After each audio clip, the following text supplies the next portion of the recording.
In this video, I want to go over one of my favorite strategies to help your kid get out of a slump if they ever enter a slump, and not enough people are doing this at all. And hi, if you've never heard of me before, my name is Chet Womack, and I am a former Division I athlete who wasn't the kind of like, I played Division I stud kind of a guy. I was a guy who never would have played Division I baseball if I hadn't discovered some pretty unconventional techniques that allowed me to realize my full potential that otherwise just never would have happened. And now I help teach other kids how to use those techniques to unlock their full potential too by developing both in-person and remote training programs that they can follow and monitor their progress with the technologies that's now out there.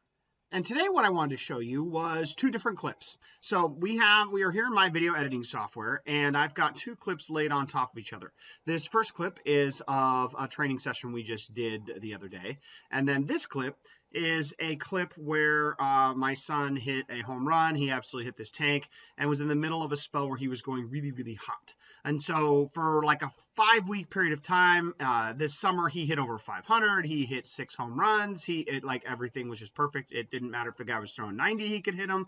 Lefty sliders, he was going oppo over the outfielders' heads. Like it was everything was good, right? And so instead of chasing, like, oh, I think this mechanic is going on when you see a slump happen, or I have this certain belief that I think hitting should be done this way.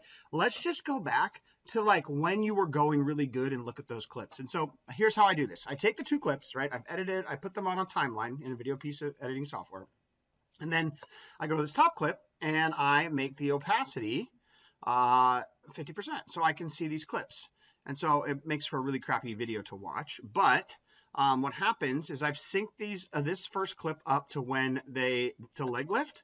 And so when they both lift their leg, I want to see some things. And so what I notice with a leg kick guy like my son, there's other types of things to look at. When we stop the video at the peak leg lift, what you will see is when he was going hot, he had way more hip coil as he started to drift forward in his stride than he does in the back clip. Right? Or you could just see there's his knee here, and there's his knee in the other one when we're timed up at the same spot. So that's like, okay, so if we're looking to get hot, I probably need to put you into some hip coiling drills, and I probably need to put you when we're using our bat sensor and we're measuring your different speeds. I probably need to put you in some drills that are measuring how much speed you're creating, specifically out of drills that are forcing you to have more pelvic load. So that's one thing that helps me build a program to help get him to where he needs to be and on track. And also like something to log for the future to make sure that that's not something we let slip away in the past.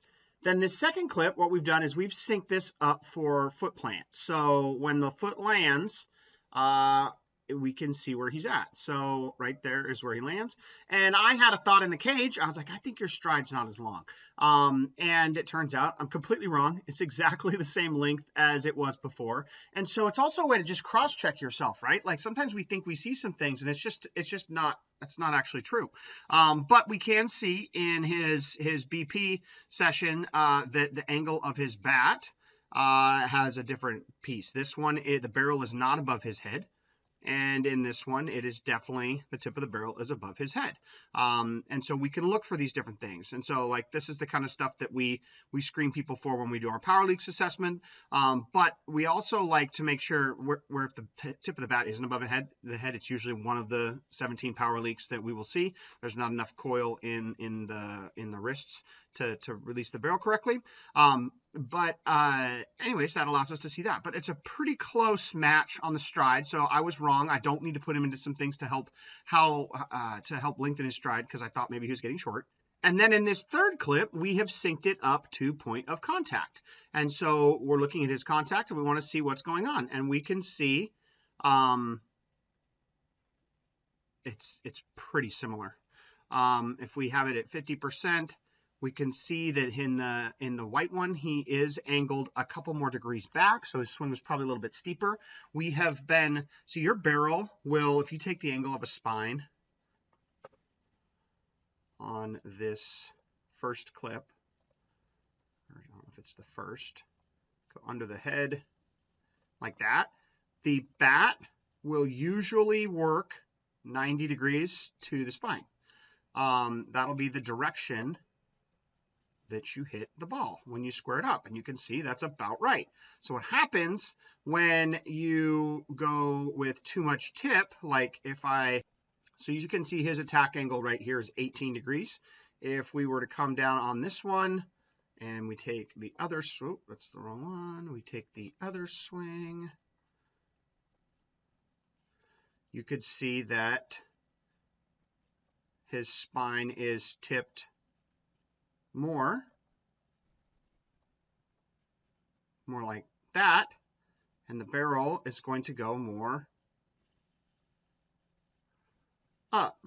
I don't know what angle he hits this ball. But yeah, so this ball goes more up. It's really hard to see because it's slow-mo.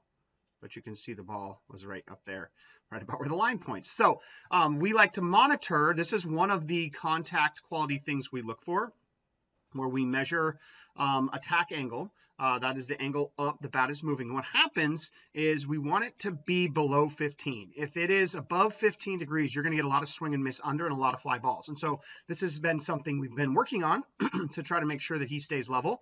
Everybody's got that thing in their swing, right? So this is his thing. He tends to lean back too much. And it's if you time it up, it works great, but it makes it harder to be on time. So we can see, okay, cool. Well, that is nice that we see that you are more vertical. You were more straight than you were before. So that is an example of what I like to look for. And then we use this stuff so that we can keep developing him in the right hitting program, where it's like, okay, the drills that we've been doing that help keep you flatter with a level plane, those are working. Let's keep you in those drills. We've gotten away from some drills that have allowed not enough hip coil in the load phase of your, or the load and the stride phase of your swing.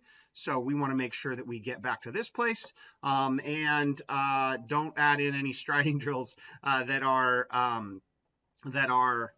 going to make your stride longer, because your stride's actually the exact same as it was. We don't need to change anything.